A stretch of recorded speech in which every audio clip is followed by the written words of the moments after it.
Good afternoon, everybody. How's everybody? Good. My name is Dustin Hahn. I'm currently with a company called Barn3D, and we do custom automation.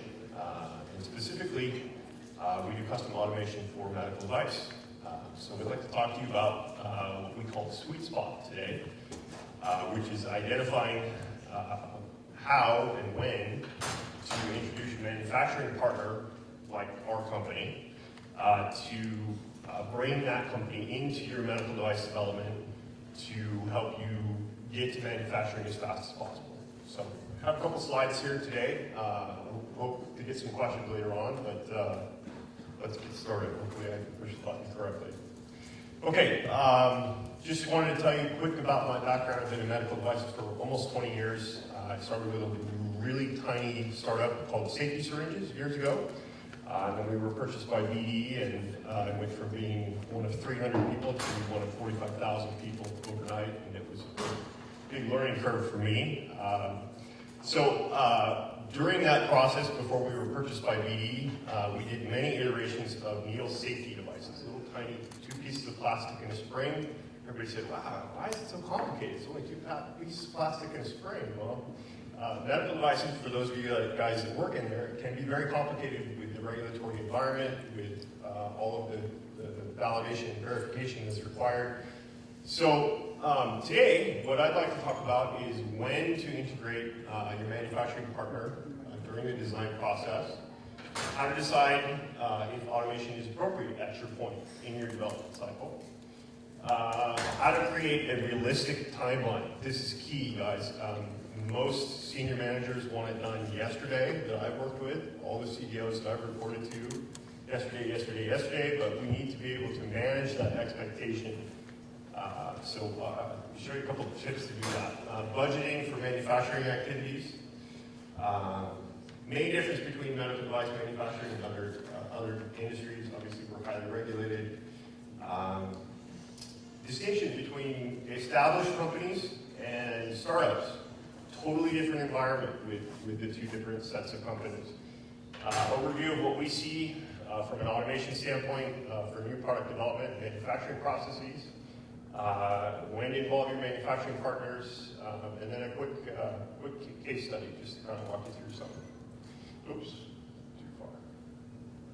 Okay, so who in the room is involved in operations? Raise your hand. Anybody?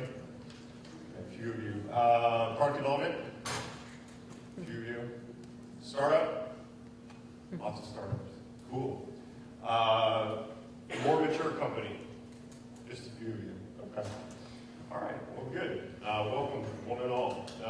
So, a couple things to think about.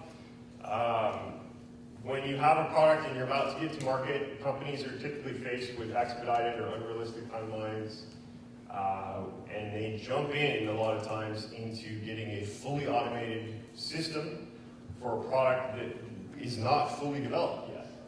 So the big takeaway there is the danger is that product changes will occur more than once, over and over, even once you're in production. The other one is the other side is too little too late. Companies who fail to involve expertise in automation. The old adage is fail to plan, plan to fail, right? So if you bring a company like myself or our automation vendor in early on in your development, you will save money long term. It's that simple. Couple of big differences that medical device manufacturers struggle with, or maybe not struggle is the right word, but typically you guys have novel technology, something that's not been done before. Things that, occluder membranes that you've never seen manufactured before, and somebody's got a crazy idea on how to do it. Well, that's novel technology. You guys are in a very regulated environment. How many people have been involved with an FDA audit? A few of you. If your medical device grows, you will see more of them, I can assure you. So there's EMA, there's ISO, right? ISO 1345, everybody's familiar with that, right? Startups versus established companies. So startup typically translates to newly formed teams. So these are folks, typically R&D guys, engineering types, that have never really done manufacturing before, that are typically really good at a concept, and they'll develop a concept and it works really well, but they have no idea how to get that concept to manufacturing floor and into a customer's hands. So that's one piece. Obviously, the flip side is that, you know, larger companies are well established, they have a validation group, they have an engineering team, they have established procedures. So that's a big difference between startups and established companies. The market size that you're looking for is highly variable, depending on what kind of device. If you're doing a surgical instrument, you know, there's a limited number. If you're doing a disposable, there's a much bigger number. So just depends on what your mix is. So again, established companies, lots of people, engineering, manufacturing, lots of teams, lots of structure. Startup companies usually have minimum people. Like I said, R&D folks, a lot of things that startups, some of you I'm sure are struggling with is funding. That was a big challenge for us in the beginning too. So that's part of how to work through it, and to bring automation, to get your automation to the floor, to get manufacturing moving. You kind of have to think about things differently. So typically, what we see in our customer base is we have folks that come in right there, right as they're about to hit manufacturing, and then they say, geez, it would be really great to have some automation right now, because all of a sudden we need to get to 3 million units, and we have these 5 guys on the line, and they can do 5 units a day. But it's not going to make it. So what we recommend is that you start thinking about it as a process. So as soon as you think that you have a concept, bring somebody who's got some information or some expertise on design for manufacturing into your team. Whether it's an external company, external consultant, I highly recommend it. When you get into prototypes, have your automation company come in and take a look at that prototype. Have them try to develop it, help you design for manufacture. And those automation folks, at least in my own personal experience, if we had folks come in that did the prototype and did a little fixture that just put one piece together, those people developed an expertise for what the parts needed. We then went back to them and grew it into a semi-automated fixture where we load 2 or 3 parts and then we push the button and it all puts it together. And then we went back to the same folks again when we needed 200 parts per minute, lights out, all day, all night. So think about that. It's good to develop those partnerships. Sometimes companies are more focused on the prototype principle. Other types are more, you know, certain companies are larger scale, bigger, multi-million-dollar automation. So we cover the full scale. So a couple things to think about, manual or automated manufacturing. How do I know if automation is appropriate? Well, if you have labor and you have labor intensive and you need to pull some of that out to reduce your cost, automation is a solution for it. Other things, sometimes the process that you have for medical device assembly, is it safe? Are you using lasers? Are you using a strobe? Are you using adhesives that could be caustic? I don't know. But these are all things to think about. Also throughput. How many parts do I need to build in a shift? How many parts do I need over the next 2 years, over the next 5 years? Something to think about. And my quality level. Those of you that work in quality, hat goes off to you. I am not one of those people. So one of the things that we look at is our CCM, or CMMI. Depending on where your product is, you can classify where your product is, meaning if you have a set of parts and if they come from this mold, they always work. But if they come from that mold and this mold, then they only work some of the time. Well, you're still in process that's reactive. You don't know that your full product spectrum yet. If you've been manufacturing something for 10 years and you know every single little bit about that product, then you're up at level 5. You're looking about process improvement, optimization at that point. So quick case study, syringes. So we had a barrel, a stopper, and a plunger, right? Pretty straightforward assembly. Novel disposable syringe, $1.12 a unit, million a year. This is a mock scenario. This doesn't reflect anything real. Manufacturing process is mostly stable, meaning it's fully characterized, and we have a demand of 3 million a year. So head count is 3.5 people, and we need to get to 10 million units a year. So there's different ways to approach that. How do we approach that? First way would be probably in a semi-automated situation where we have semi-automated in my world is where we have an operator loading certain parts, and then the machine is part of that assembly. So it's not a situation where it's fully automated, it's semi. So couple of processes here. The operator loads the barrel, the septum, which is what I call the stopper, the plunger to the dial. Operator then initiates the auto operation. Dial rotates 180 degrees, robot loads everything together, and then it rotates back with the finished part, and we take the old part out and put the new parts back in. So this is a repetitive process, but it's very typical in medical devices to begin with. When you first have your first set of automation, this is a very typical step. So just a couple notes.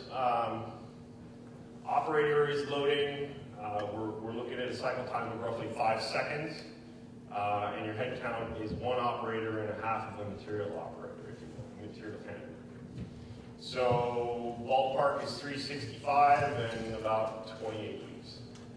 So that's the FAT.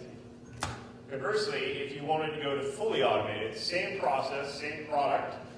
So the syringe, the barrel, and the stopper. In this case, you'll see 3 hoppers. So those are vibratory bowls where you would put bulk of those parts, you dump them in out of the bag. Those would then feed into the center cell, and the robot would pick and place and assemble everything. And you can see that your cycle time goes way down. We've shaved another 2 seconds off of there, and look at your head count. Your head count is now a quarter of a person. So there's cost savings there. The flip side is that you're going to spend over $1 million, almost $2 million on a system to do that. But then you've got to look at your ROI and how that works with your management and your structure and what would best fit for you. So a couple things to look at. One of the things that we do with potential customers is we look at what their capacity is on their current system. We look at what we want to get to. This customer wants to get to 3 million. And you can see that if you go across under semi-automation, this is a uniform demand, meaning we know exactly every month how many parts, how many devices we need to produce. And you can see the huge overage with a fully auto. So if we have 19 million parts over what we need, that's probably overkill for today. However, if you knew that you were going to be moving into new markets, so you were moving into an Asian market, or it was just going to blow up, then maybe fully automation is something for you guys to think about. It depends on where you want to take it. And then non-uniform demand. That's another thing that we have folks come in and ask us about. They say, well, I'm only expecting 1 million, but the upside could be 10 million before the end of the year. Well, it's you buy now or you buy later. And with a non-uniform demand, obviously it makes more sense to go with a fully automated system if you can afford it. Any questions on that? Cool. Takeaways. Take the time to involve manufacturing experts. I can't stress this enough. If you have time, if you can reach out to someone who knows automation, who can help you in your design and manufacture, who can help you get that product to the market, I highly recommend doing so. Evaluate and reevaluate your manufacturing plan. If you don't have a written, documented manufacturing plan for how you're going to get your company to the manufacturing floor and to producing products for human use, you got to do that. It's got to be a written, documented plan. Utilize your manufacturing resources to create a realistic timeline. Again, these are things where, depending on what you want out of the system, how many folks you want involved with it, how much output you want, what quality level you want, that will all build into how you're going to build a timeline. In order to create a realistic budget, you need to understand from your manufacturing partners, if you're using a CMO, for example, if you're moving into a molder, for example. You have a molder and you want to put some automation equipment there. Think about it, work with them. Let them develop something for you and listen to their feedback. And if you hear caution, if you hear them saying, yeah, we think that's a great idea, that's a red flag. Custom automation, out of the box stuff that we do at RN3D, we do fully custom systems. We take your process, we go in and look at your process, we pull it apart, we characterize each process, and then we can fully automate or just sections of it in semi-automated. But reliability on custom systems is always new. So it's also something to think about when you're doing your timeline and your planning. If it's a new process that's never been done before, you got to put a factor in there because there will be revisions. I think that's it for me. Anybody have any questions? Yes, sir. I have a question. You explained the series, the more part, right? More case study series. Right. Now, what about the product where you have electronic parts? Okay. More complicated. Sure. So how do you? Well, it depends on how or where. Like for instance, if you had a smart product that has an integrated PCB, what you do is you either provide that PCB to us on some kind of platform, and we would integrate that in, or we would help you build the whole electronics assembly as well. We have a can't speak English. Capability. Sorry. Yes, sir. This is kind of process where you bring in one of the large contract manufacturers or a small mid shop. It depends on what your medical device is and what market you're going after. If it's real small and you just need a proof of principle and you need somebody to help you with the R&D work, we do that. If you are looking for something that's much bigger, or you're looking for hundreds of millions of units per year, we also do that. We have a full spectrum available for you. So we really like to get in with medical device manufacturers when they're small and grow with them. And we believe that partnership is key for our future business. Yes, ma'am. I would definitely agree with you about getting involved in the process early. Do you have any advice on what kinds of questions and what kinds of information you should be sharing with those people when you're asking for that early manufacturing advice? Sometimes seeing where people Absolutely. Yeah. If somebody looks at you and says, I need an automation system, and you ask them, do you have a user requirement specification? And they look at you like a deer in the headlights, turn around and run. You have to have a document to know what you're going after. So I think a URS is key. And then also finding someone who fits with the size that you're after. I have seen companies partner with much bigger CMOs, and you're a little tiny fish in a big ocean. And when you size your CMO appropriate to where your business is size-wise, you become a bigger fish in that ocean, and you have a piece of that CMO, and it becomes more of a partnership. So hopefully that helps. Anybody else? Thank you very much for your time. Appreciate it.